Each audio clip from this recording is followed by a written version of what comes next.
بسم الله الرحمن الرحيم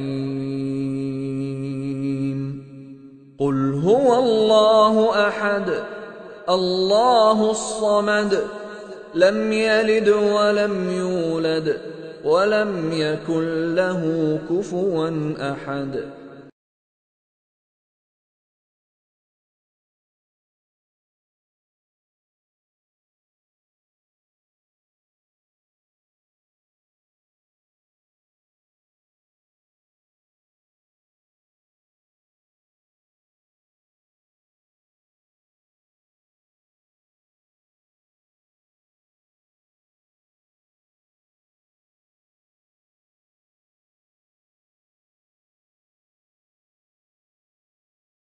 السلام عليكم ورحمة الله وبركاته.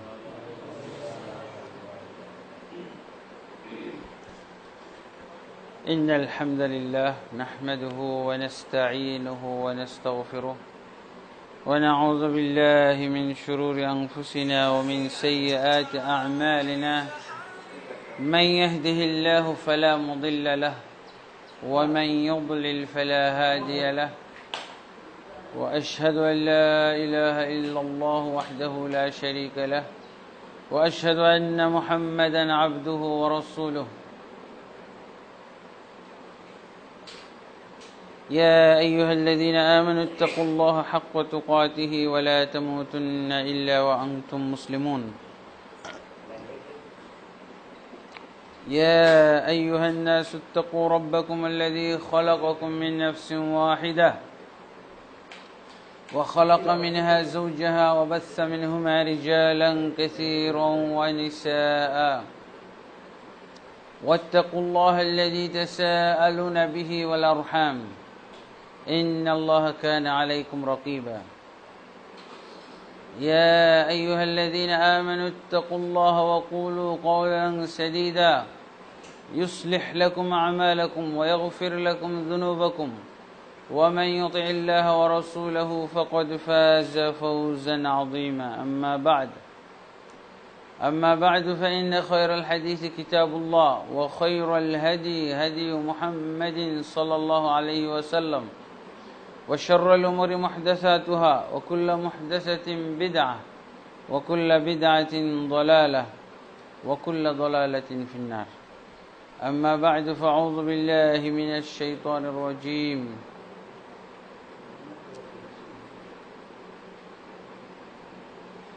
فليحذر الذين يخالفون عن أمره أن تصيبهم فتنة أو يصيبهم عذاب أليم.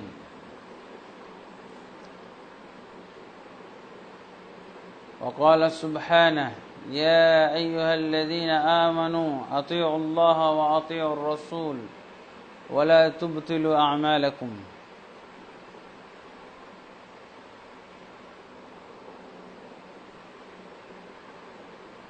وقال سبحانه: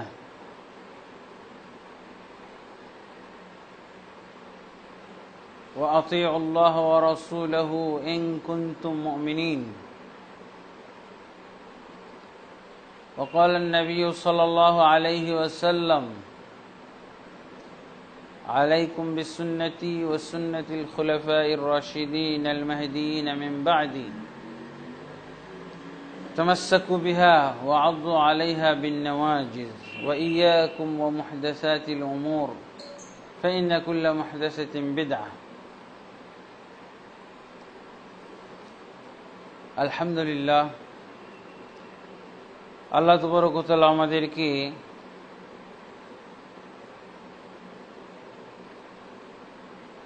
জনাব আলম ভাইয়ের বাসায়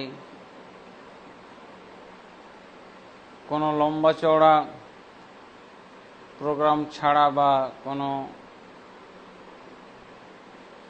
বেশি দিনের সেট করা প্রোগ্রাম না হয়েও আল্লাহ তাবারক ওয়া তাআলা আমাদেরকে তার বাসায় কোরআন এবং সুন্নাহর কিছু ইলম অর্জন করার জন্য একত্রিত হওয়ার তৌফিক দান করেছেন। এই জন্য আমরা আল্লাহর প্রশংসা করি, আলহামদুলিল্লাহ। আমি মাঝে মধ্যেই এরকম একটা বিষয় বলে থাকি যে আল্লাহ তাবারক ওয়া তাআলা যে ইসলাম তার বান্দাদের জন্য নাজিল করেছেন, তার দ্বীন নাজিল করেছেন, সেই দ্বীন বা সেই ইসলামকে পাওয়ার জন্য চারটা বিষয় অত্যন্ত জরুরি। এটা আমি মাঝে মধ্যে বলি। আজকে এই শিরোনামের আওতায় একটা বিশেষ দিক নিয়ে আলোচনা করব ইনশাআল্লাহ। পূর্ণাঙ্গ বিষয়, অনেক লম্বা চওড়া বিষয়, একটা নির্দিষ্ট দিক নিয়ে আমরা আলোচনা করব ইনশাআল্লাহ। চারটা বিষয়ের মধ্যে দুইটা বিষয় হলো পজিটিভ, পালনীয়, গ্রহণীয়, আর দুইটি হলো বর্জনীয়। আমাদের যেই দুইটা বিষয় পালন করতে হবে, বাস্তবায়ন করতে হবে, সেই দুইটা হলো তাওহীদ এবং সুন্নাহ। যেই ইসলামের ভিতরে তাওহীদের জ্ঞান থাকবে না, যে ইসলাম পালন করার ভিতরে তাওহীদের গুরুত্ব থাকবে না, তাওহীদের বুঝ থাকবে না, ওই ইসলামটা শিরকি ইসলাম হয়ে যাবে। তাহলে ইসলাম পাইতে হলে, ইসলামকে জানতে হলে আমাদের তাওহীদের ভিত্তিতে জানতে হবে।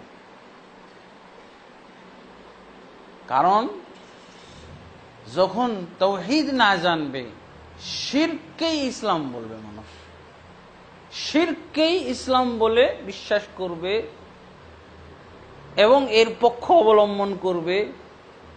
তার তো স্পষ্ট নমুনা হলো আমাদের দেশের মাজারগুলো। এগুলোকে ধর্মীয় প্রতিষ্ঠান বলা হয়। বিভিন্ন খানকা, বিভিন্ন দরবার, দরগাহ, এগুলো কেন হয়েছে? শুধু তাওহীদের জ্ঞান না থাকার কারণে এগুলোর জন্ম। তারা তো ইসলাম মনে করেই পালন করে যাচ্ছে, তারা তাদের জ্ঞানে ইসলামেরই দাওয়াত দিয়ে যাচ্ছে। তারা কিন্তু জান্নাত পাওয়ার জন্যই ওগুলো করছে, কিন্তু কি করছে? ইসলামের নামে শিরক চর্চা।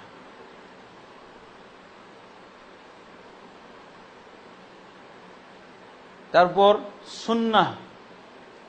সুন্নাহ যদি আমরা না বুঝি, সুন্নাহ পালন করতে হবে। তাওহীদটা হলো ইসলামের রূহ, আর সুন্নাহ হলো ইসলামের বাহ্যিক ফিগার। যে কোনো তাওহীদ যে থাকবে, এটা একটা আপনার মনের ভিতরে জিনিস, একটা ঈমানি বিষয়। আর সুন্নাহ ইসলামের বাহ্যিক অবস্থাটা সুন্নাহ অনুযায়ী। রূহ হচ্ছে তাওহীদ আর বডি হচ্ছে সুন্নাত ইসলামের। অনেক সময় তাওহীদ দেখা যায় না, আর সুন্নাহ অনুযায়ী আমাদেরকে ইসলামের যে কোনো কাজ, যে কোনো আমল, এর বডি গঠন করতে হবে সুন্নাহ দিয়ে। তাওহীদ আমরা দেখতে পাই না, কিন্তু সুন্নাহ দেখতে পাই, দেখা যায়। এই লোকটা সুন্নাহ মোতাবেক সালাতটা পড়লো, সুন্নাহ মোতাবেক আমলটা করলো। তো তাওহীদের বিষয়ে আমাদের দেশে জ্ঞানের অভাব,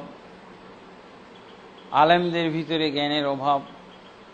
মুফতি মুহাদ্দিস নাম ধারণ করেছি, মুফতি মুহাদ্দিস নামে খ্যাতি অর্জন করেছি, কিন্তু তাওহীদ বিষয়ে, তাওহীদের ইলমের মাপকাঠিতে তাকে যাচাই করতে গেলে খুবই দুঃখজনক অবস্থা দাঁড়াবে। তাওহীদ বুঝা সমাজের একজন শিশুরও মূল্য নেই, শিশুর মতো তার কি বলে গ্রহণযোগ্যতা নেই, এতিম।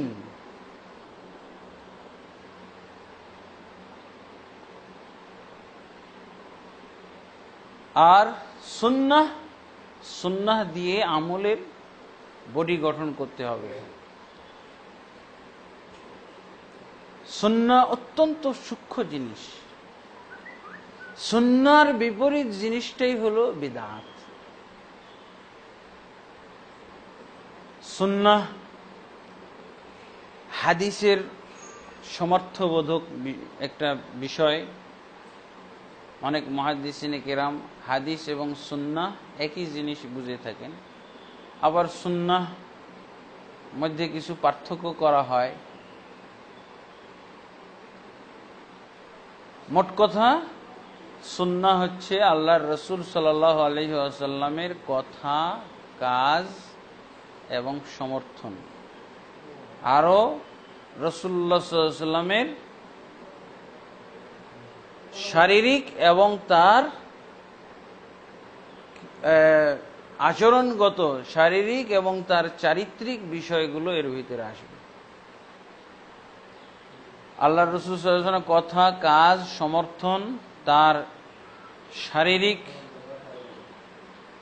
বর্ণনা, তার চারিত্রিক বর্ণনা, এগুলো সব সুন্নাহর মধ্যে। সিফা খালকিয়া মা উসিরা আনিন নবী সাল্লাল্লাহু আলাইহি ওয়াসাল্লাম মিন কাউলিন ওয়া ফি'লিন ওয়া তাকরিরিন ওয়া সিফাতিন খুলুকিয়া আও খালকিয়া। এভাবে সংজ্ঞা দেওয়া হয় আল্লাহ রাসূল সাল্লাল্লাহু আলাইহি ওয়াসাল্লাম কথা, কাজ, সমর্থন এবং তার শারীরিক ও চারিত্রিক বর্ণনা। তো সবগুলোই আমাদেরকে বুঝতে হবে। রাসূলুল্লাহ সাল্লাল্লাহু আলাইহি ওয়াসাল্লামের সুন্নাহ বুঝা কিন্তু কঠিন। এক সুন্নাহ, এটা হলো ফিকহবিদদের, ফিকহ যারা আলোচনা করে, ফিকহের ওলামা, ফুকাহা যাদেরকে বলে, ওনারা আবার সুন্নাহ বলতে ফরজের বিপরীত বুঝে থাকেন। যারা ফকিহ, যারা ফিকহ নিয়ে গবেষণা করেন, তারা সুন্নাহ বলতে ফরজের বিপরীতে, সুন্নাত আর ফরজ বলি, সেটা বুঝে থাকেন। সালাফে সালেহিন সুন্নাহ বলতে আল্লাহর রাসূল সাল্লাল্লাহু আলাইহি ওয়াসাল্লামের তরিকাকে বুঝে থাকেন, আল্লাহর রাসূল সাল্লাল্লাহু আলাইহি ওয়াসাল্লামের পথ পন্থা, আর তরিকাতুল মাসলুকা। আর এর ভিতরে তখন রাসূলুল্লাহ সাল্লাল্লাহু আলাইহি ওয়াসাল্লামের নিয়ম নীতি, পন্থা পদ্ধতি, এইটাই বুঝাবে সুন্নাহ বলতে। এটাই হলো ব্যাপক। আর এই ক্ষেত্রে হবে বেদাতের বিপরীত, সুন্নাত হবে তখন বেদাতের বিপরীত। রাসূলুল্লাহ সাল্লাল্লাহু আলাইহি ওয়াসাল্লাম যেভাবে যা করেছেন সেভাবে তা করা হলো সুন্নাহ। রাসূলুল্লাহ সাল্লাল্লাহু আলাইহি ওয়াসাল্লাম যেভাবে করেননি ওইভাবে ওই আমল যদি কেউ করে তখন ওটা হলো বিদআত। তো আল্লাহর রাসূল সাল্লাল্লাহু আলাইহি ওয়াসাল্লামের সুন্নাহ বুঝার জন্য বেশ কিছু পরিভাষা আছে। এই পরিভাষাগুলো আমাদের সমাজে, আমাদের দেশে অপরিচিত। যেমন একটা পরিভাষা হচ্ছে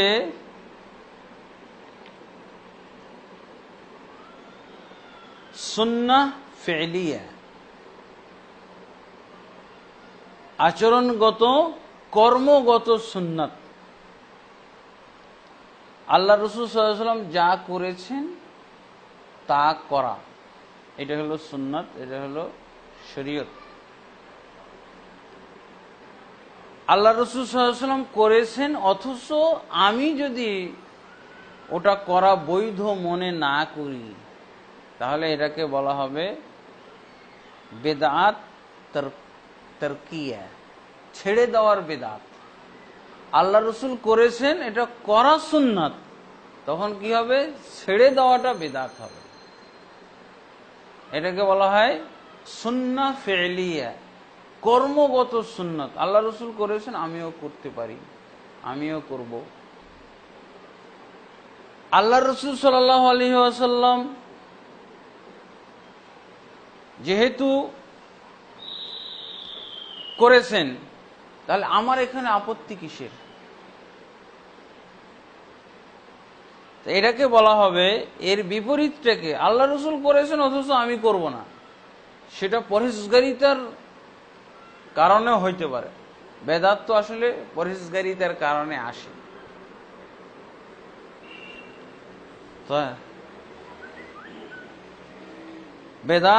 বেদাতের সংজ্ঞার মধ্যে বলা হয়েছে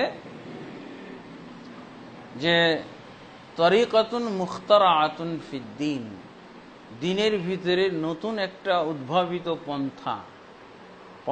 উদ্ভাবিত পন্থা অবলম্বন করে ইবাদত করা,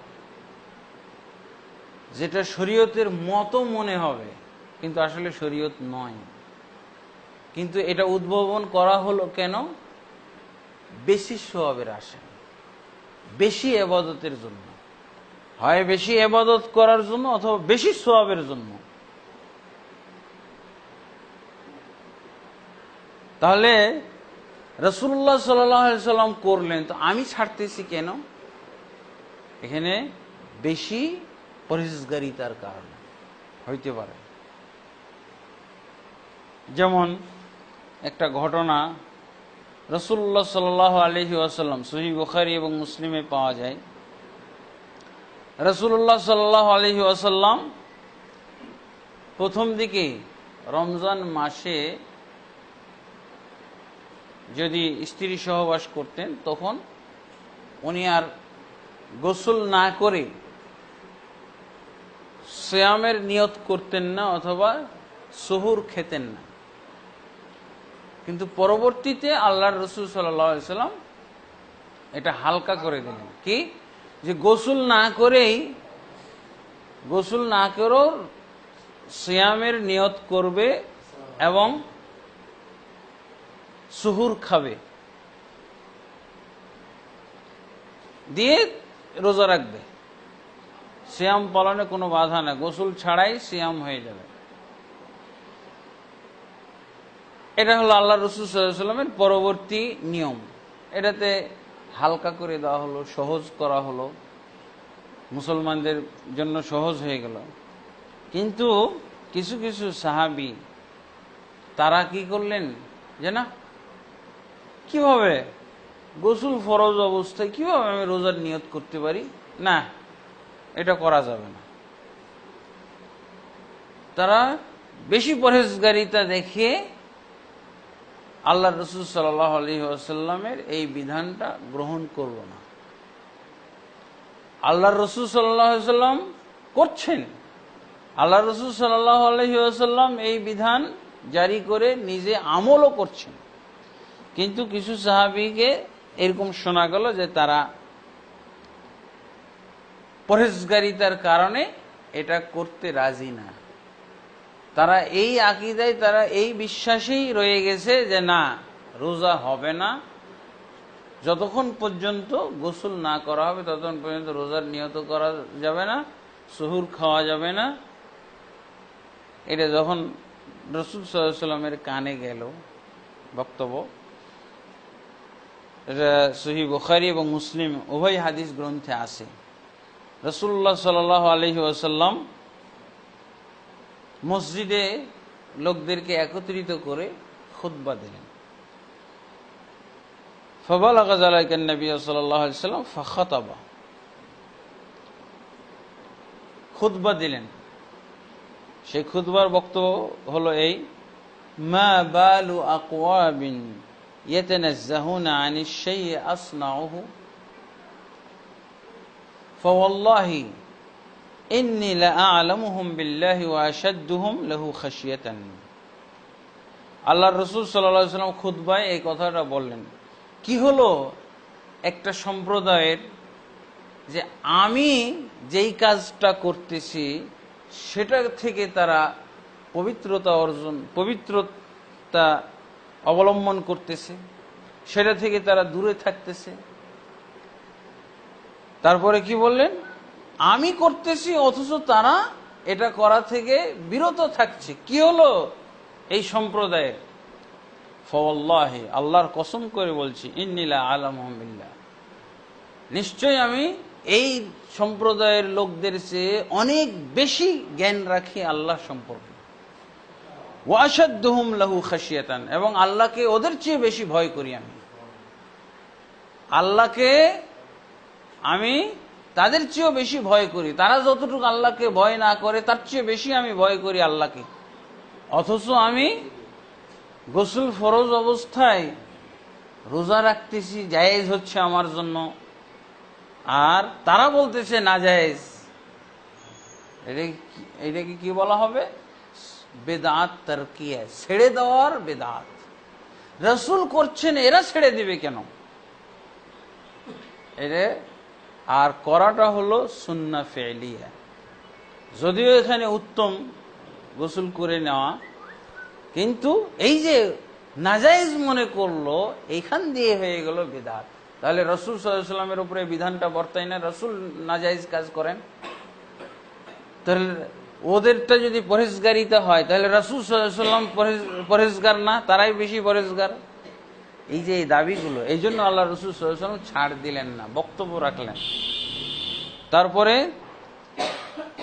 মুসলিম শরীফের আরেকটা বর্ণনায় পাওয়া যায়, ফালাম্মা বালাগা যালিকা, যখন রাসূলুল্লাহ সাল্লাল্লাহু আলাইহি ওয়াসাল্লামের কাছে খবরটা পৌঁছলো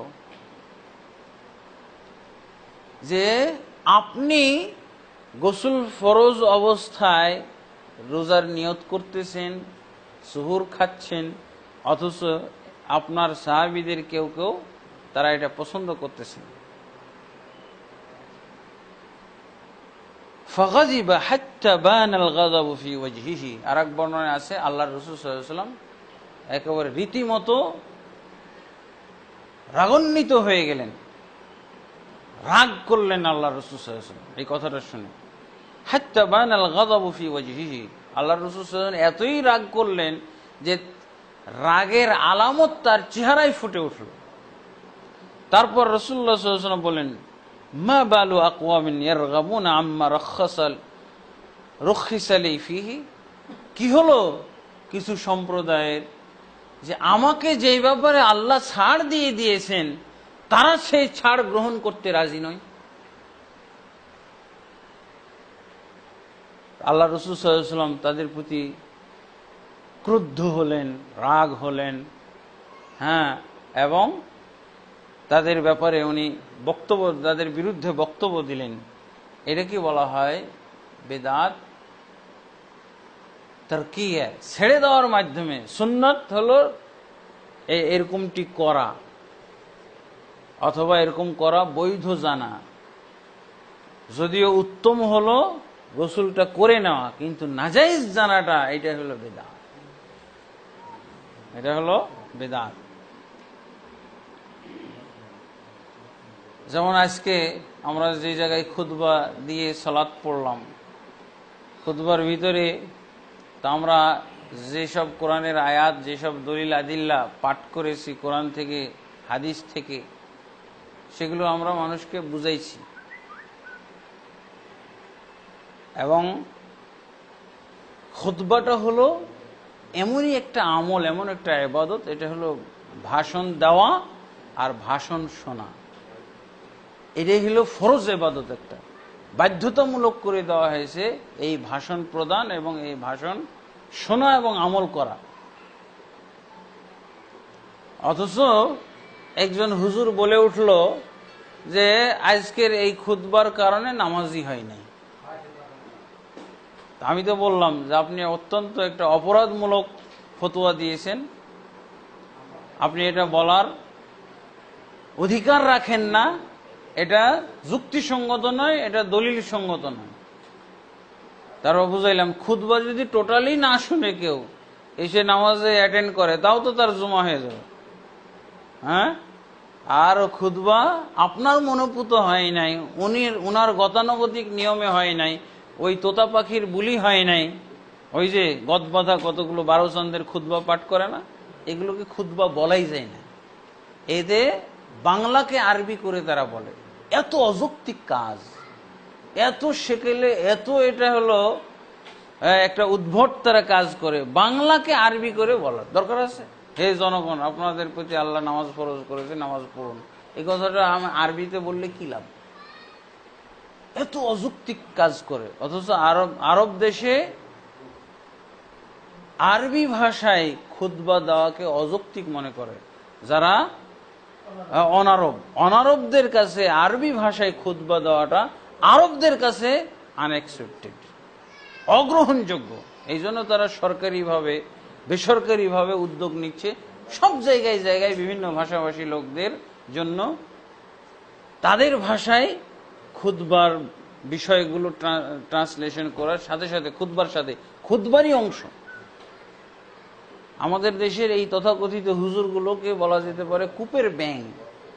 ওই গতানুগতিক ভাবে শুনে এসেছে আর কোনো চোখ কান খোলে না। অথচ আরবি ভাষীরা টেনশনে আছে, ওদের দেশে অনারবরা চাকরি করতে যে তাদেরকে টেনশনে ফেলেছে যে এদের খুতবা তো আমাদের মসজিদে হচ্ছে না, এরা তো খুতবা বুঝতেছে না। রাসূলুল্লাহ সাল্লাল্লাহু আলাইহি ওয়াসাল্লাম তো বুঝানোর জন্য খুতবা দিতেন, এই যে বলে দিল খুতবা হয় না। তো এটা একটা বেদাতি কথা হলো। আল্লাহ রাসূল সাল্লাল্লাহু আলাইহি ওয়াসাল্লামের হাদিস অনুযায়ী হয়ে যায়, বরং এটাই হলো নিয়ম। কারণ আল্লাহ রসুলের খুতবা শুনে মুসলমান হয়েছিল। আল্লাহ রসুলের খুতবায় মুসলমান হয়েছে না? সহিহ মুসলিম শরীফে হাদিসে পাওয়া যায়, এদের খুতবা শুনলে কেউ মুসলমান হবে? বরং আরো মুসলমান কাফের হয়ে যাবে, মুসলমানের নামাজ হালকা হয়ে যাবে। মুসলমান নামাজ যে পড়ে, এটা সালাত পড়ে, এটা সালাত হালকা হয়ে যায়, কিছু বুঝে না তো ঘুমাইতো। ওই বয়ান থেকেই ঘুম শুরু হয়েছে, ঘুমের আর কে বলে ধারাবাহিকতা শেষ হয় না। আল্লাহ রসুল সাল্লাল্লাহু আলাইহি ওয়াসাল্লাম রেগে গেলেন। আর একটা হাদিস এই মর্মে পাওয়া যায়, আয়েশা রাদিয়াল্লাহু আনহা থেকে বর্ণিত, কানা রাসূল সাল্লাল্লাহু আলাইহি ওয়াসাল্লাম ইদরিকুহুল ফজরু ফি রমাদান ওয়া হুয়া জুনুবুন। এখানে তো আমরা একটা কাজ রাসূলুল্লাহ সাল্লাল্লাহু আলাইহি ওয়াসাল্লাম করতেন, যেটা সাহাবায়ে কেরাম কিছু কিছু সাহাবী অপছন্দ করেছিল। সেই কাজটা কি ছিল এটা অন্য একটা বর্ণনায় এসে গেছে মুসলিম শরীফের, সেটা আমরা আর পুনরাবৃত্তি করতে চাই না। এক ব্যক্তি আল্লাহ রাসূল সাল্লাল্লাহু আলাইহি ওয়াসাল্লামের সাথে এই বিষয়টা নিয়ে তর্কেই লিপ্ত হয়ে গেছে। আয়েশা রাদিয়াল্লাহু আনহা বলছেন, আন্না রাজুলান জাআ ইলা নবী সাল্লাল্লাহু আলাইহি ওয়াসাল্লাম ইস্তাফতিহি। এক ব্যক্তি আল্লাহ রাসূল সাল্লাল্লাহু আলাইহি ওয়াসাল্লামের কাছে ফতোয়া জিজ্ঞেস করলো। কিসের? ইয়া রাসূলুল্লাহ তুদরিকুনুস সালাতু ওয়া আনা জুনুবুন আফা আসুমু তুদরিকুনি সালাতু ওয়া আনা জুনুবুন আফা আসুমু। হে আল্লাহর রাসূল সাল্লাল্লাহু আলাইহি ওয়াসাল্লাম, সালাতের ওয়াক্ত এসে যাচ্ছে, আমি জুনবি অবস্থায় আছি। জুনবি অবস্থা মানে আমার প্রতি গোসল ফরজ, আমার রোজাটা কি হবে? সালাতের ওয়াক্ত এসে গেছে, ফজরের সালাত, আর আমি জুনবি অবস্থায় আছি, আমার সালাত, আমার সিয়াম কি হবে? আয়েশা রাদিয়াল্লাহু আনহা বলছেন, আমি দরজার আড়াল থেকে শুনতেছিলাম লোকটার কথা। ফাকাল রাসূলুল্লাহ সাল্লাল্লাহু আলাইহি ওয়াসাল্লাম, রাসূলুল্লাহ সাল্লাল্লাহু আলাইহি ওয়াসাল্লাম বললেন, ওয়া আনা তুদরিকুনিস সালাতু ওয়া আনা জুনুবুন ওয়া আসুমু। আমি তো জুনবি অবস্থায় একেবারে সালাতের ওয়াক্ত হয়ে যায়, অথচ আমি তো রোজা রাখি। সালাতের ওয়াক্ত হয়ে গেছে, তার মানে সুবহে সাদেক শেষ হয়ে গেছে, কিন্তু উনি জুনুবি অবস্থায় আছে। সালাতের আগে আগে গোসল করে নি। ফাকালা লাস্তা মিসলানা ইয়া রাসূলুল্লাহ, আপনার হয়তো হইতে পারে, কিন্তু আমাদের হওয়ার কথা না। আপনি তো আমাদের চেয়ে অনেক পাক পবিত্র মানুষ, আপনার হয়তো সিয়ামটা হয়ে যাবে, কিন্তু আমাদের কি হবে? ইয়া রাসূলুল্লাহ ক্বাদ গাফারাল্লাহু লাকা মা তাকাদ্দামা মিন যামবিকা ওয়া মা তাআখারা, হে আল্লাহর রাসূল, আপনার আগের পিছের সব গুনাহ মাফ হয়ে গেছে, এই জন্য জুনবি অবস্থায় আপনার রোজা হয়ে যাবে, আমাদের তো হওয়ার কথা না। আল্লাহ রাসূল সাল্লাল্লাহু আলাইহি ওয়াসাল্লাম বললেন,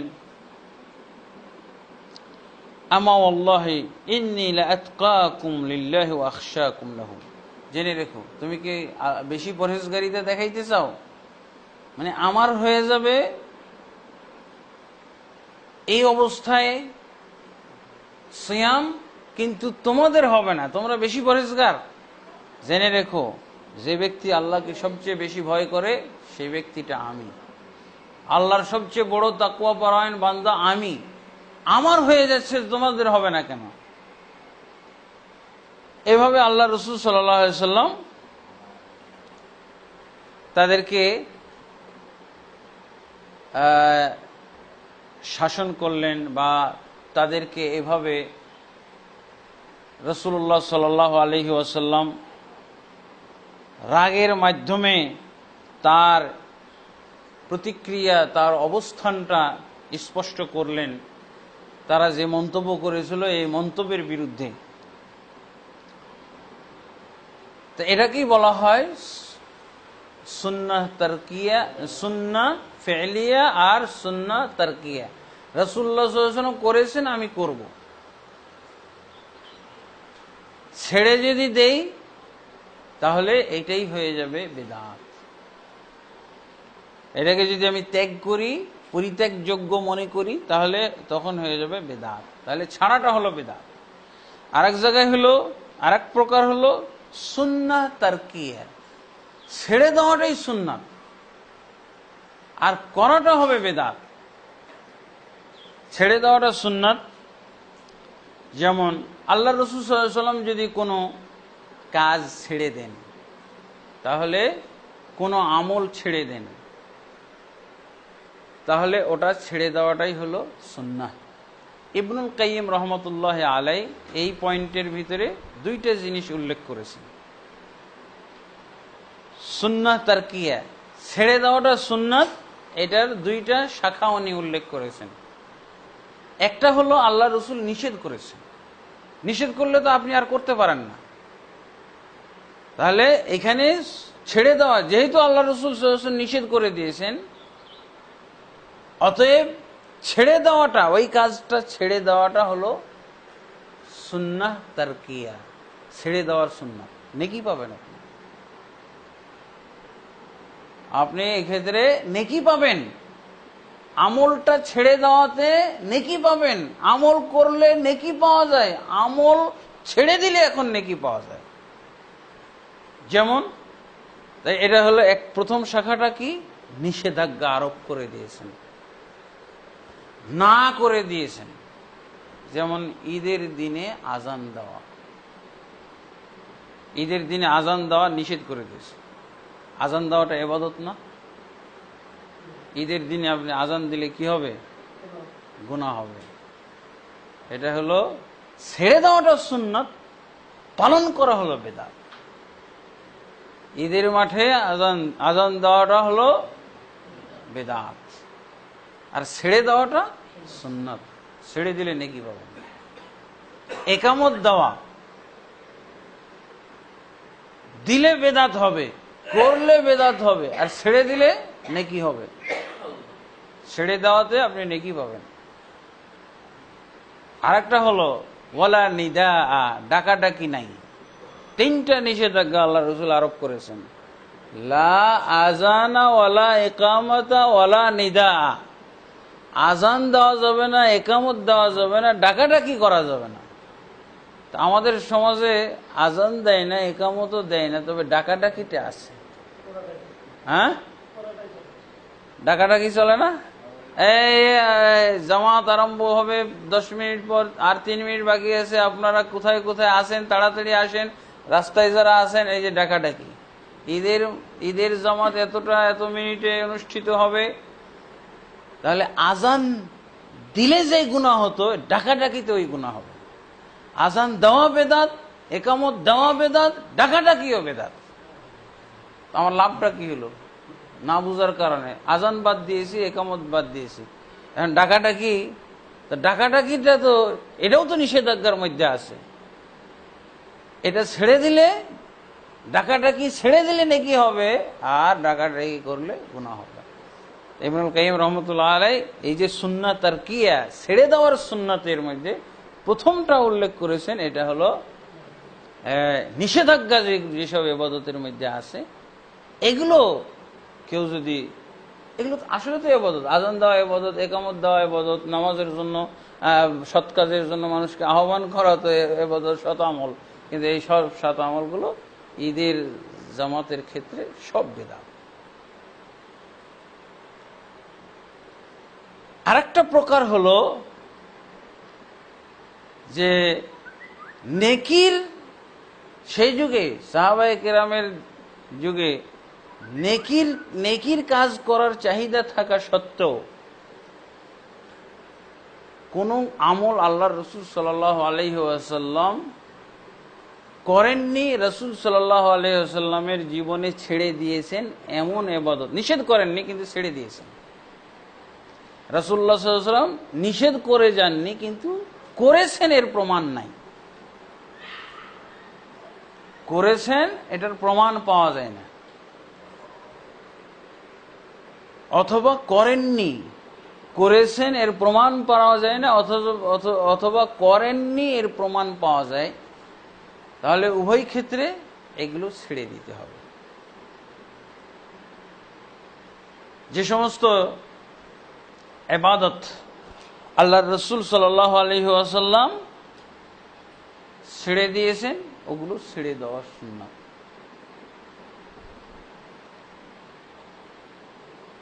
আর করাটা হবে তখন বিদআত। তো এই ব্যাপারে অনেক বিষয় পাওয়া যায় রাসূলুল্লাহ সাল্লাল্লাহু আলাইহি সাল্লাম থেকে, আর নতুন করে কোনো অর্ডার নেওয়ার দরকার নাই। আল্লাহ রাসূল সাল্লাল্লাহু আলাইহি ওয়াসাল্লাম অর্ডার না দিলেও এটাকে ধরে নিতে হবে নিষিদ্ধ। যেমন রাসূলুল্লাহ সাল্লাল্লাহু আলাইহি ওয়াসাল্লাম যাচ্ছিলেন ওই মক্কা বিজয়ের সময়, যখন সফরে যাচ্ছিলেন, রমজান মাস ছিল, তা আল্লাহ রাসূল সাল্লাল্লাহু আলাইহি ওয়াসাল্লাম একটা জায়গায়, মক্কার কাছাকাছি একটা জায়গায় পৌঁছার পর, জায়গাটার নাম হলো কুরাউল গামিম, কুরাউল গামিম নামক একটা জায়গায় যেয়ে পৌঁছলেন। আল্লাহ রাসূল সাল্লাল্লাহু আলাইহি ওয়াসাল্লাম তারপর আসরের নামাজের পর তিনি এক পেয়ালা, এক গ্লাস দুধ নিয়ে বা পানি নিয়ে ডাকলেন। পানির কথায় আছে হাদিসে, পানি নিয়ে ডাকলেন। অতঃপর লোকেরা তার দিকে দেখতেছিল। একটা উঁচু জায়গায় আল্লাহ রাসূল সাল্লাল্লাহু আলাইহি ওয়াসাল্লাম দাঁড়াইলেন, দাঁড়িয়ে পানি পান করে ফেললেন। আসরের পর রোজা ভেঙে ফেললেন, এতক্ষণ রোজা ছিলেন। তারপর আর কিছু করলেন না। সাহাবায়ে কেরাম রাসূলুল্লাহ সাল্লাল্লাহু আলাইহি ওয়াসাল্লামকে দেখলেন আর সবাই রোজা ছেড়ে দিল। এটাকে বলা হয় রাসূল সাল্লাল্লাহু আলাইহি ওয়াসাল্লাম ছেড়ে দিয়েছেন, তারাও ছেড়ে দিল। এটা হলো সুন্নাহ তারকিয়া, ছেড়ে দিলেই ছেড়ে দেওয়ার সুন্নাত। ইবাদতটা ফরজ, কিন্তু এই ইবাদতের সাথে জড়িত হয়েছে সুন্নাত। ফরজ ইবাদতটা ছেড়ে দিলেন রাসূলুল্লাহ সাল্লাল্লাহু আলাইহি ওয়াসাল্লাম, এখন কি করতে হবে? এই ফরজ ইবাদত ছেড়ে দিতে হবে। কিন্তু রাসূলুল্লাহ সাল্লাল্লাহু আলাইহি ওয়াসাল্লামের কাছে খবর আসলো কি, যে কিছু কিছু লোক রোজা ছাড়ে নাই, না করেছি, একটু কষ্ট করে পালন করেই ফেলব, আর কতটুকু সময় আছে, ছাড়ব না, রোজা কমপ্লিট করব। এই লোকদের কথা রাসূলুল্লাহ সাল্লাল্লাহু আলাইহি ওয়াসাল্লামের কাছে পৌঁছে দেওয়া হলো। ইয়া রাসূলুল্লাহ, ইন্না বা'দান নাসি ক্বাদ সাম। হে আল্লাহর রাসূল সাল্লাল্লাহু আলাইহি ওয়াসাল্লাম, কিছু লোক সিয়ামরত অবস্থায় আছে, তারা রোজা ছাড়ে নাই। আপনি ছেড়ে দিয়েছেন, আমরাও ছেড়ে দিয়েছি, কিন্তু কিছু লোক এখনো ছাড়ে নাই। আল্লাহর রাসূল সাল্লাল্লাহু আলাইহি ওয়াসাল্লাম বললেন কি, উলাইকাল উসাতু উলাইকাল উসাতু উলাইকাল উসাত। এরাই হলো নাফরমান, এরাই হলো নাফরমান, অবাধ্য, এরাই হলো আল্লাহ এবং তার রাসূলের অবাধ্য। যাদেরকে আল্লাহ রাসূল সাল্লাল্লাহু আলাইহি ওয়াসাল্লাম অবাধ্য বললেন, নেকির কাজ করে অবাধ্য হইল না? কারণ কি? রাসূল ছেড়ে দিয়েছেন যে ইবাদত, সেটা ছেড়ে দেওয়াটাই হলো সুন্নাত। এটাকে বলা হয় সুন্নাত তারকিয়া, বর্জনগত সুন্নাত। রাসূল বর্জন করেছেন, আমাদেরকে বর্জন করতে হবে। এই বর্জনগত সুন্নাত এটা সাহাবায়ে কেরামের জীবনে অনেক পাওয়া যায়। আল্লাহর রাসূল সাল্লাল্লাহু আলাইহি সাল্লাম একবার স্বর্ণের আংটি হাতে নিলেন। ইত্তাখাযান নবী সাল্লাল্লাহু আলাইহি সাল্লাম খাতামান মিন যাহাবিন ফাত্তাখাযান নাসু খাওয়াতিমাহুম মিন যাহাব। সহিহ বুখারীতে হাদিস এসেছে, আল্লাহর রাসূল সাল্লাল্লাহু আলাইহি সাল্লাম একবার স্বর্ণের একটা আংটি আঙ্গুলে পরলেন। এটা দেখে সাহাবায়ে কেরামও তাদের আঙ্গুলে সবাই স্বর্ণের আংটি পরা শুরু করলো, সবাই বানাই ফেললো স্বর্ণের আংটি। রাসূলুল্লাহ সাল্লাল্লাহু আলাইহি ওয়াসাল্লাম বানাইছে, অথচ রাসূল সাল্লাল্লাহু আলাইহি ওয়াসাল্লাম বলেননি তাদেরকে যে তোমরাও আংটি বানাও। রাসূলের অনুসরণ। তারপরে আল্লাহ রাসূল সাল্লাল্লাহু আলাইহি ওয়াসাল্লাম কিছুদিন পর কি করলেন? ফাকাল নবী সাল্লাল্লাহু আলাইহি ওয়াসাল্লাম ইত্তাখাযতু খাতামান মিন যাহাবিন ওয়া ক্বালা ইন্নী লা আলবিসুহু আবাদান। এরপরে আল্লাহ রাসূল সাল্লাল্লাহু আলাইহি ওয়াসাল্লাম এটা খুলে ফেললেন এবং বললেন আর কখনো আমি এটা পরব না। ফানাবাযান নাসু খাওয়াতিমাহুম। লোকেরাও সবাই, রাসূল সাল্লাল্লাহু আলাইহি ওয়াসাল্লাম যখন আংটি খুলে ফেলে দিলেন, লোকেরাও সবাই খুলে ফেলল। এটা হলো আল্লাহ রাসূল ছেড়ে দিলেন, বাদ দিয়ে দিলেন, তারাও বাদ দিয়ে দিল। অনেক সময় কারণবশত আল্লাহ রাসূল সাল্লাল্লাহু আলাইহি ওয়াসাল্লাম বাদ দিতেন, তো সাহাবায়ে কেরাম কারণ না জানলেও বাদ দিয়ে দিতেন। এটা তো দেখা গেল যে রাসূলুল্লাহ সাল্লাল্লাহু আলাইহি ওয়াসাল্লাম পুরুষদের জন্য স্বর্ণ হারাম করে দিয়েছেন, স্বর্ণ এবং রেশম হারাম করে দিয়েছেন, তাই তিনি নিজে বর্জন করেছেন। সাহাবায়ে কেরামকে বলতেই হয়নি, তারাও বর্জন করেছে রাসূল সাল্লাল্লাহু আলাইহি ওয়াসাল্লামের দেখা দেখি। আর একটা ঘটনা পাওয়া যায়, রাসূলুল্লাহ সাল্লাল্লাহু আলাইহি ওয়াসাল্লাম কি বলে, সহিহ বুখারীর মধ্যে হাদিসটা আছে, আল্লাহ রাসূল সাল্লাল্লাহু আলাইহি ওয়াসাল্লাম তো জুতা পায়ে দিয়েও সালাত পড়তেন। যদি জুতা পরিষ্কার থাকে তো জুতা পায়ে দিয়ে, স্যান্ডেল পায়ে দিয়েও সালাত পড়া যায়। তো উনি একদিন জুতা পায়ে দিয়ে সালাত পড়তেছিলেন, সমস্ত সাহাবায়ে কেরাম মুসল্লিরাও জুতা পায়ে দিয়েছিলেন। দেখা গেল মানে সালাতের মাঝখানে সালাতরত অবস্থায় জিবরিল আলাইহিস সালাতু ওয়াস সালাম রাসূলুল্লাহ সাল্লাল্লাহু আলাইহি ওয়াসাল্লামকে জানিয়ে দিলেন যে আপনার জুতার নিচে নাজাসাত আছে, নাপাক জিনিস লেগে আছে। রাসূলুল্লাহ সাল্লাল্লাহু আলাইহি ওয়াসাল্লাম তখন সালাতরত অবস্থায় জুতা খুলে ফেললেন। জুতা খুলে ফেললেন, তাহলে ত্যাগ করা না? তো সাহাবায়ে কেরামও ওই সালাতরত অবস্থায় জুতা খুলে ফেললেন, দেরি করা করি নেই। দেরি করার কোনো সিস্টেমই জানতেন না সাহাবায়ে কেরাম। আল্লাহ রাসূলের অনুসরণ, তার সুন্নাহ তিনি যেভাবে পালন করেন ওইভাবেই তাদেরকে পালন করতে হবে, এটাই তারা জানতেন। জুতা খুলে ফেললেন। আল্লাহ রাসূল সাল্লাল্লাহু আলাইহি ওয়াসাল্লাম তাদেরকে জিজ্ঞেস করলেন যে তোমরা কেন জুতা খুলে ফেলেছো? তো বলছে রাআইতুকা খালাতা ফাখালানা, আপনাকে দেখলাম আপনি খুলে দিয়েছেন, আমরাও খুলে দিয়েছি, বলার দরকার নেই। রাসূলুল্লাহ সাল্লাল্লাহু আলাইহি ওয়াসাল্লামকে বলতেই হতো না যে তোমরা খুলে ফেলো, রাসূল সাল্লাল্লাহু আলাইহি ওয়াসাল্লামকে দেখলেই তারা যা দেখতো তাই করত। এরপর রাসূলুল্লাহ সাল্লাল্লাহু আলাইহি ওয়াসাল্লাম ব্যাখ্যা করলেন যে আমার ব্যাপারটা হলো অন্যরকম। আমার ব্যাপারে জিবরিল আলাইহিস সালাতু ওয়াস সালাম এসে জানিয়ে দিলেন, আমার জুতার ব্যাপারে জিবরিল জানিয়েছিলেন যে আপনার জুতার নিচে ময়লা আছে, নাজাসাত, নাপাকি আছে, তাই আমি ওটা খুলে ফেলেছি। তো তোমাদের তো আর নাপাকি নাই জুতা, তোমরা কেন খুলে ফেলেছো? তোমাদের খুলে ফেলার দরকার নেই। বলছে না, আমাদের ওটা জানার দরকার পড়ে নাই, আপনাকে আমরা খুলতে দেখেছি, আমরাও খুলে ফেলেছি, বাস। এটা হলো সুন্নাহর অনুসরণ। এটাকে বলা হয় বর্জনগত সুন্নাত। রাসূল সাল্লাল্লাহু আলাইহি ওয়াসাল্লাম খুলেছে, রাসূল সাল্লাল্লাহু আলাইহি ওয়াসাল্লাম বাদ দিয়েছে, আমরাও বাদ দিয়ে দেব।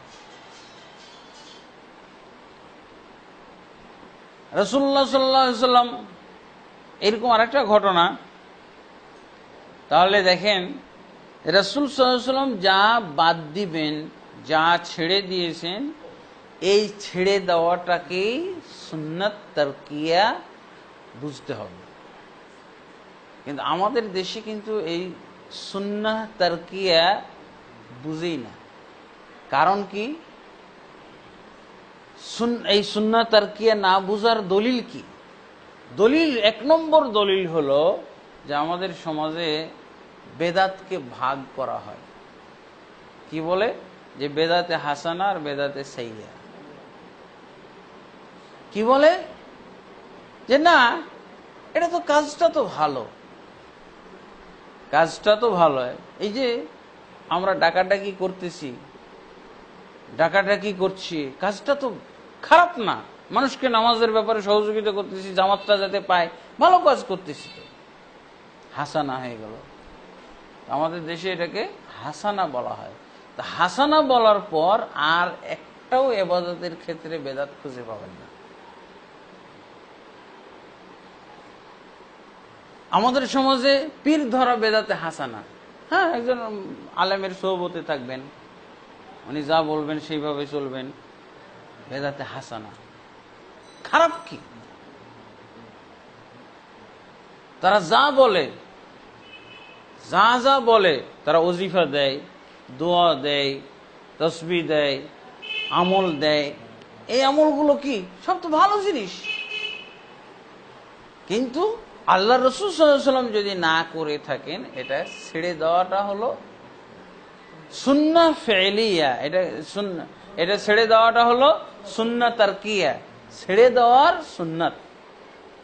এই পর্যায়ে আমরা দেখব যত কিছু আল্লাহ রাসূল সাল্লাল্লাহু আলাইহি ওয়াসাল্লাম করেননি, যেমন এই যে জোরে জোরে জিকির করা, রাসূলুল্লাহ সাল্লাল্লাহু আলাইহি ওয়াসাল্লাম করেছেন, করেননি। হাসানা বলে করা যাবে না, রাসূল সাল্লাল্লাহু আলাইহি ওয়াসাল্লাম করেননি, আমরা করব না। নামাজের পরে পরে সাথে সাথে এই যে সালাম ফিরার সাথে সাথে মুনাজাত দেওয়া হয়, আল্লাহ রাসূল সাল্লাল্লাহু আলাইহি ওয়াসাল্লাম করেননি। এটা হলো সুন্নাহ তারকিয়া। রাসূল সাল্লাল্লাহু আলাইহি ওয়াসাল্লাম ছেড়েছেন, ছেড়ে দেওয়াটাই সুন্নাহ, সুন্নাহ তারকিয়া। আর করাটা হবে বেদাত ফেলিয়া। এই সমাজে আমরা কি বলবো? এটা যদি আল্লাহ রাসূল না করে দেন, মিলাদ আল্লাহ রাসূল সাল্লাল্লাহু আলাইহি ওয়াসাল্লাম করেননি, কিন্তু কাজটা তো খারাপ না। দুরূদ পড়া হয়, সবাই মিলে একসাথে দুরূদ পড়লাম, কিছু মিষ্টি মিষ্টান্ন খাওয়া হলো, রাসূলুল্লাহ সাল্লাল্লাহু আলাইহি ওয়াসাল্লাম প্রশংসা করলো, সবাই মিলে করলাম, এটা অসুবিধা কি? এটাকে বলা হয় বেদাতে হাসানা। তোর আর বুঝবে কি? সুন্নাহ তারকিয়া, ছেড়ে দেওয়াটা সুন্নাত। দেখলেন না, রাসূল সাল্লাল্লাহু আলাইহি ওয়াসাল্লাম ছেড়ে দিলেন, তারা ছাড়ে নাই। তো দেখেন কয়টা পয়েন্টে দেখা যাচ্ছে যে সাহাবায়ে কেরাম না ছাড়ার কারণে আল্লাহ রাসূল কিভাবে ভৎসনা করেছেন, কিভাবে তাদের প্রতি ক্রুদ্ধ হয়েছেন, রাগ হয়েছেন, তাদেরকে তিনি কি বলে প্রতিবাদ করেছেন, তাদেরকে আল্লাহ রাসূল সাল্লাল্লাহু আলাইহি ওয়াসাল্লাম শাসিয়েছেন, হুমকি দিয়েছেন। তার মানে রাসূল সাল্লাল্লাহু আলাইহি ওয়াসাল্লামের বাইরে যাওয়াই যাবে না। তিনি নিষেধ করলেও যা, তিনি নিষেধ না করে ছেড়ে দিয়েছেন, তার জীবনে অস্তিত্ব পাওয়া যায় না। বাস এটা ইবনুল কাইয়িম রাহমাতুল্লাহ আলাইহি এখানে আরেকটা পয়েন্ট বলেছেন, যে এখানে বেদাত করার আরেকটা অজুহাত কারো হইতে পারে। সেটা কি? হয়তোবা রাসূলুল্লাহ সাল্লাল্লাহু আলাইহি ওয়াসাল্লাম করেছিলেন, এটা বর্ণনা হয় নাই।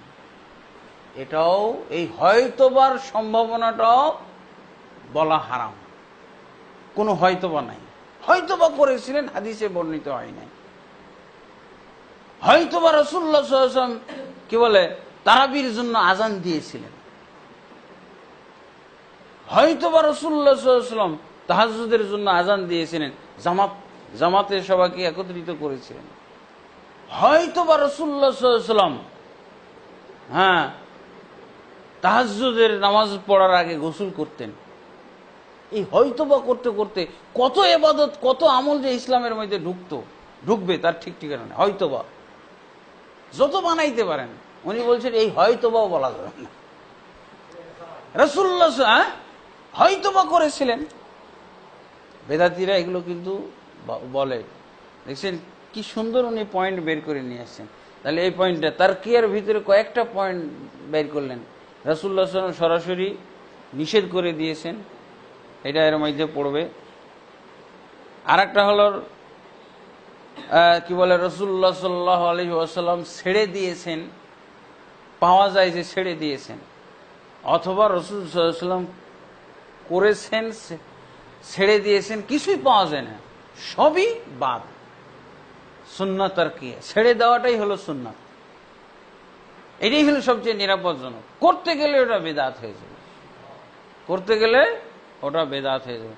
কারণ ইসলামের ভিতরে স্পষ্ট জিনিস না পাওয়া পর্যন্ত ওটা চলবে না। রাসূলুল্লাহ সাল্লাল্লাহু আলাইহি ওয়াসাল্লাম বলছেন কি, মান আমিলা আমালান লাইসা আলাইহি আমরুনা ফাহুয়া রাদ্দুন, যে ব্যক্তি কোনো আমল করবে সেই আমলের পক্ষে যদি আমাদের নির্দেশ না থাকে তাহলে সেই আমলটা পরিত্যাজ্য, সে আমল প্রত্যাখ্যাত। তা আমল করতে হলে অনুমতি বা নির্দেশ দেখতে হবে, নির্দেশ না পাওয়া গেলে সেটাই বাদ।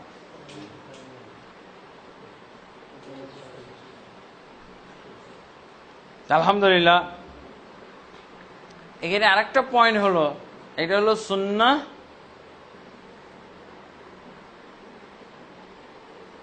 ফেলিয়া আর বেদাত তারকিয়া। আর একটা হলো সুন্নাহ তারকিয়া, এটাই হলো বেদাত। এখান থেকে পাবো আমরা বেদাত তারকিয়া, ছেড়ে দেওয়াটা হলো হ্যাঁ সুন্নাহ তারকিয়া, এটা হলো এর বিপরীত হলো বেদাত ফেলিয়া। এই বিষয়গুলো সব এর মধ্যে আছে। আরেকটা আমরা সুন্নাতকে বোঝার জন্য আরেকটা দিক দেখতে পারি, সেটা হলো কি,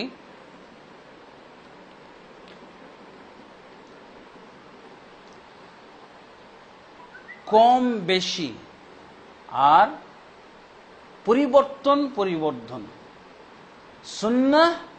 সুন্নাহ পালন করতে গেলে আপনার সতর্কতা থাকতে হবে যে যাতে বেশি না হয়ে যায়। বেশি হয়ে গেলে আল্লাহ রাসূল সাল্লাল্লাহু আলাইহি ওয়াসাল্লাম যা করেছেন, যা বলেছেন তার ভিতরে যেন বেশি না হয়ে যায়। আর একটা কি, কম না হয়ে যায়। বেশি না হয় আর কম না হয়, বেশি হলো বেদাত হবে আর কম হয়ে গেল বেদাত হবে, আর এর ভিতরে পরিবর্তন করা হলে বেদাত হবে। রাসূলুল্লাহ সাল্লাল্লাহু আলাইহি ওয়াসাল্লাম হাদিসের ভিতরে কয়েকটা শব্দ আমাদেরকে দিয়ে গেছেন। এক নম্বর হলো মান আহদাসা ফি আমরিনা, নতুন কিছু সংযোজন করা। এটা ইহদাস মানে নতুনত্ব। ইবাদতের ভিতরে কোনো নতুনত্ব চলবে না। সব জিনিসে নতুনত্ব আসতে পারে, কিন্তু ইবাদতের ক্ষেত্রে কোনো নতুনত্ব নাই। ইহদাস, এটা আল্লাহ রাসূল সাল্লাল্লাহু আলাইহি ওয়াসাল্লাম শব্দ আমাদেরকে ধরিয়েছেন। মান আহদাসা ফি আমরিনা হাযা মা লাইসা মিনহু ফাহুয়া রাদ্দুন, যে ব্যক্তি আমাদের এই দ্বীনের ভিতরে নতুন কিছু আবিষ্কার করবে অথবা ইবাদতের ভিতরে কোনো নতুনত্ব সৃষ্টি করবে তাহলে সেটা হবে পরিত্যাজ্য। তাহলে একটা হলো ইহদাস, আর একটা হলো রাসূলুল্লাহ সাল্লাল্লাহু আলাইহি ওয়াসাল্লাম বলছেন সেটা হলো তাগয়ীর, তাবদীল। তাগয়ীর এবং তাবদীল, তাগয়ীর মানে হলো পরিবর্তন, আর তাবদীল মানেও পরিবর্তন।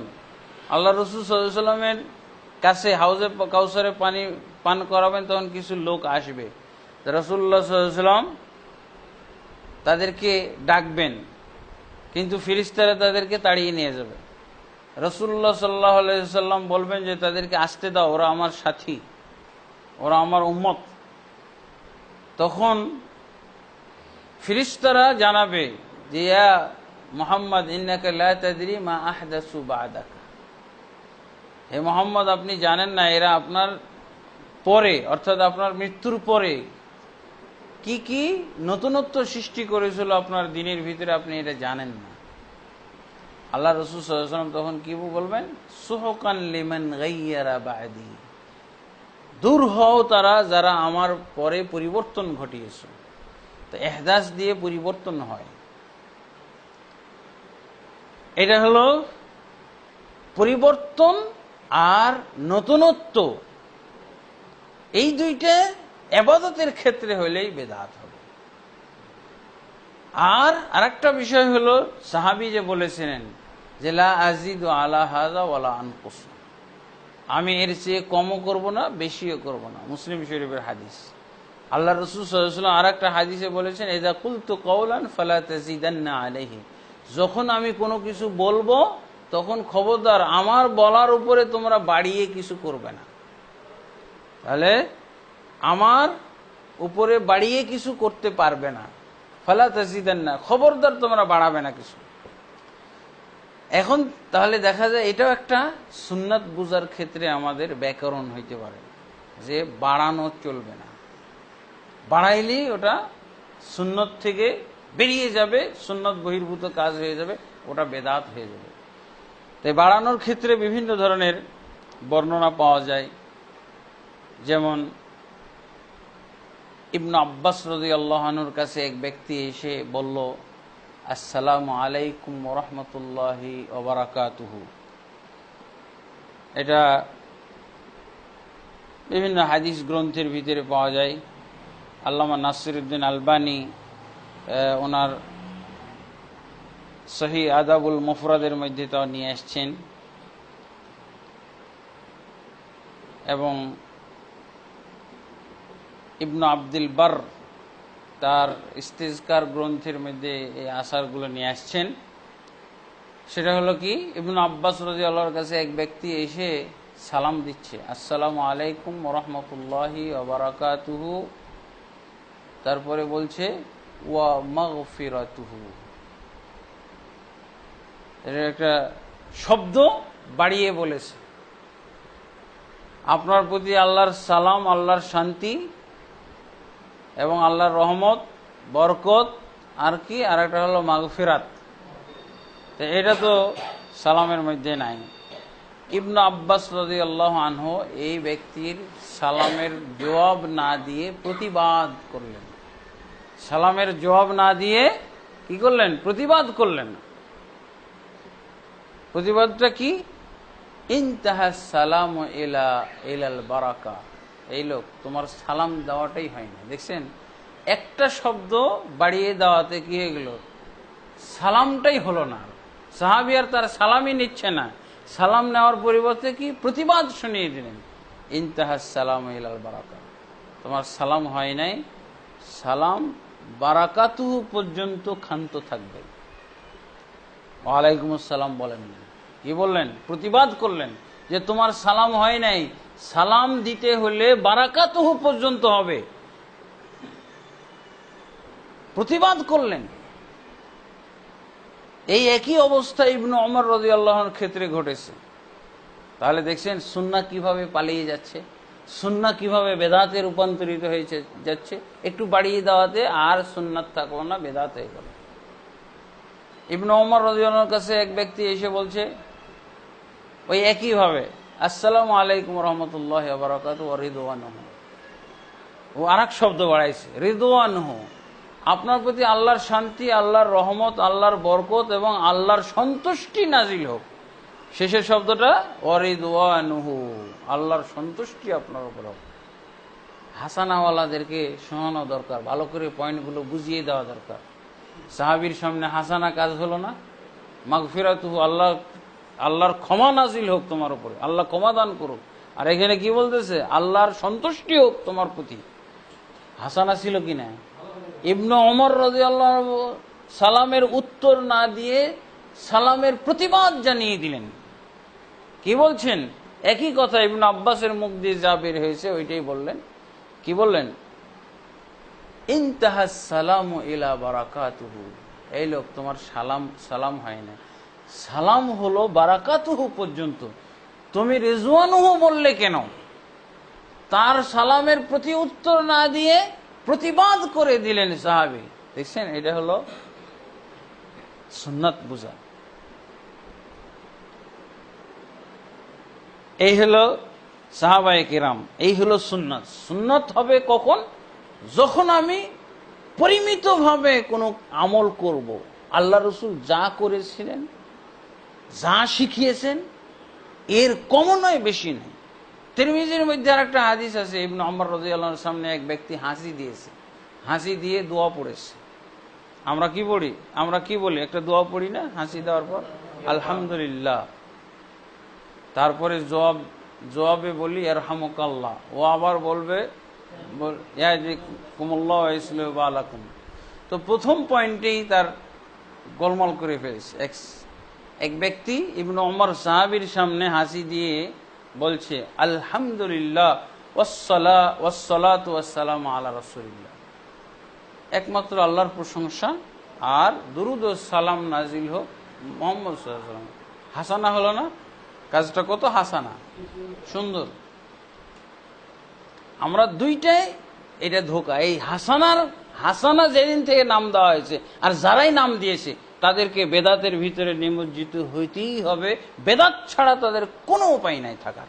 যারা হাসানায় বিশ্বাসী, বেদাত হাসানা হইতে পারে, তাদেরকে একেবারে কোনো চিন্তা ভাবনা ছাড়া, কোনো গবেষণা ছাড়া বলতে পারেন যে বেদাতি।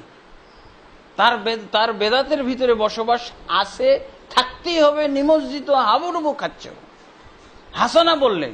আর হাসানার পাশাপাশি আরেকটা শব্দ বলা যায়, এটা অনেক সময় আমাদের সমাজে আহলে হাদিস নাম নিয়ে যারা আছে তাদের ভিতরে কিছু অজ্ঞ লোক, এই বেদাতি মার্কা আলেম, তারা হাসানার পাশাপাশি অন্য শব্দ ব্যবহার করে। নিষেধ তো করেননি হাসানা, আর নিষেধ তো করেননি, কারণ নিষেধ আছে নাকি? আল্লাহ রসুলকে নিষেধ করেছেন? হ্যাঁ, এই যে রেজওয়ানুহু বাড়াইলো, ও যদি বলে নিষেধ কি করছেন? নাই, জবাব নাই। ইবনে ওমর তো ঠকে যেতেন, নিষেধ কি করছেন? আপনি যে বললেন ইনতাহা সালাম এলা বারাকাতুহু, নিষেধ কোথায়? আল্লাহ রসুল বারাকাতুহু বাড়াইতে নিষেধ করেছেন, এটা তো সাহাবী তো জবাব দিতে পারতো না। এটাই নিষেধ। রাসূল যে পর্যন্ত ক্ষান্ত এই পর্যন্ত বলাটা, আর এর চেয়ে বাড়াই নিষেধ, আর নিষেধ লাগবে না। বরং নিষেধের হাদিস অন্যভাবে আল্লাহ রসুল সাল্লাল্লাহু আলাইহি ওয়াসাল্লাম বলে দিয়েছেন।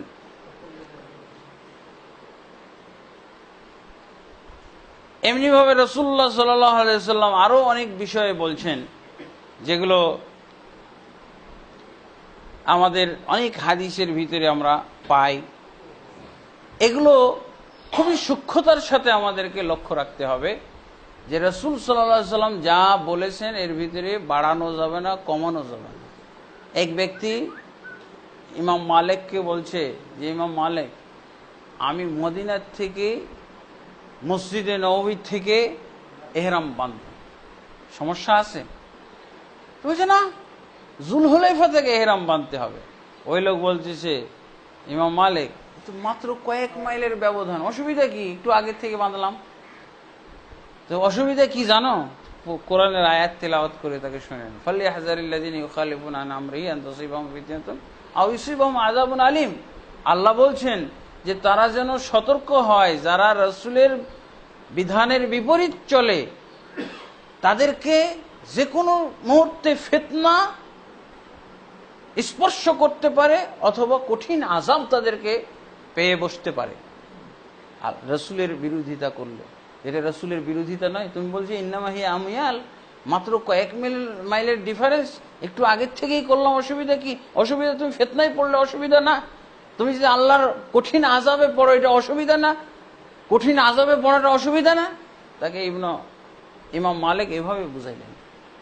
তাহলে এটাও তো বাড়াই দিল, কয় মাইল আগের থেকেই করবে। আমাদের দেশে তো ঢাকার থেকেই করে, এয়ারপোর্ট থেকেই করে, হজ ক্যাম্প থেকেই করে, আর ওই বেচারা মাত্র কয়েক মাইল, 6 মাইল মনে হয়, 6 মাইল আগের থেকেই করবে। তাতেই ইমাম মালিক তাকে এই আয়াত শোনাই দিয়েছে যে তোমার জন্য এই আয়াত হুমকি নয় কি, এই আয়াতের আওতায় পড়ে যেতে পারো তুমি। তেমনি ভাবে কমানোটাও মুশকিল। আল্লাহ রাসূল সাল্লাল্লাহু আলাইহি ওয়াসাল্লাম যা করে গেছেন এখান থেকে কমানো যাবে না। এক ব্যক্তিকে রুকু এবং সিজদা অপূর্ণাঙ্গ ভাবে করতে দেখছেন, শর্টকাট রুকু সিজদা। আল্লাহ রাসূল সাল্লাল্লাহু আলাইহি ওয়াসাল্লাম বললেন এই লোক যদি মৃত্যুবরণ করে তো আমার দ্বীনের ওপরেই, মুহাম্মদের ধর্মের ওপরে মৃত্যু হবে না, মুহাম্মদ সাল্লাল্লাহু আলাইহি ওয়াসাল্লামের ধর্মের উপরে এই লোকের মৃত্যু হবে না। তো কমাইলেও মুশকিল আর বাড়াইলেও মুশকিল। তাহলে সুন্নাহ হবে পরিমিত ভাবে আমল করার, কম করাটাও বেদাত, বেশি করাটাও হলো বেদাত, সুন্নতের বিপরীত। আলহামদুলিল্লাহ আমরা আজকের মতো এখানেই শেষ করতে চাই।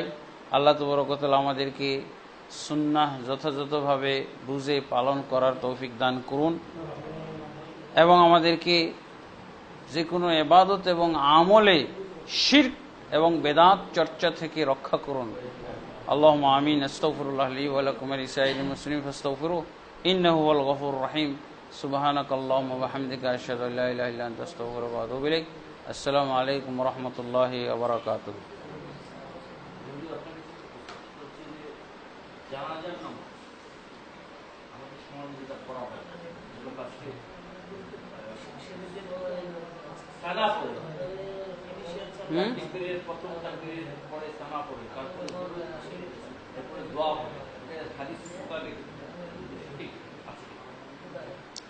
এটা হাদিস সহিহ হাদিস মোতাবেক হলো না।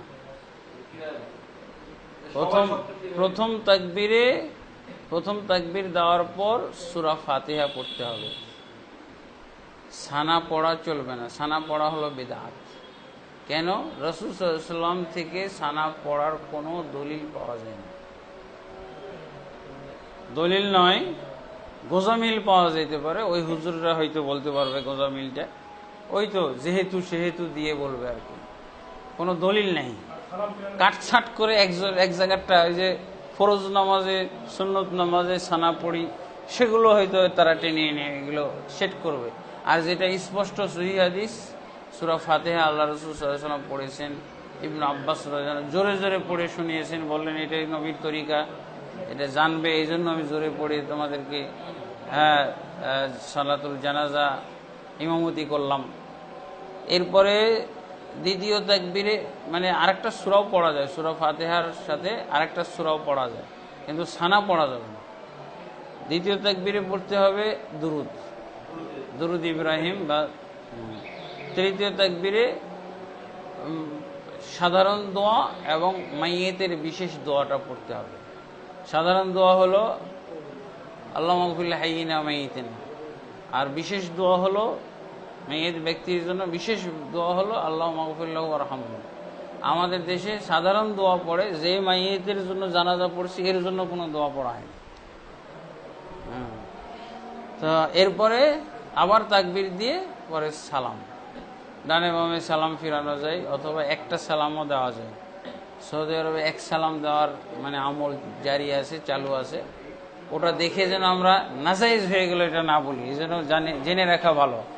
যেমন আজকে আমরা খুতবা দিলাম, বাংলায় তো আয়াত দলিলগুলো আয়াত হাদিসগুলোর তরজমা করেছি, বাংলা আরবি মিলিয়ে বলছে নামাজই হয় না। তো এরকম আর কি, না দেখলে আরেক রকম আমল না দেখলে তখন এরকম বলে। জি, ও আমাদের জানাজার সালাতের উপরে একটা ভিডিও আছে, আপনারা দেখে নিতে পারেন। ঠিক আছে? জি জি।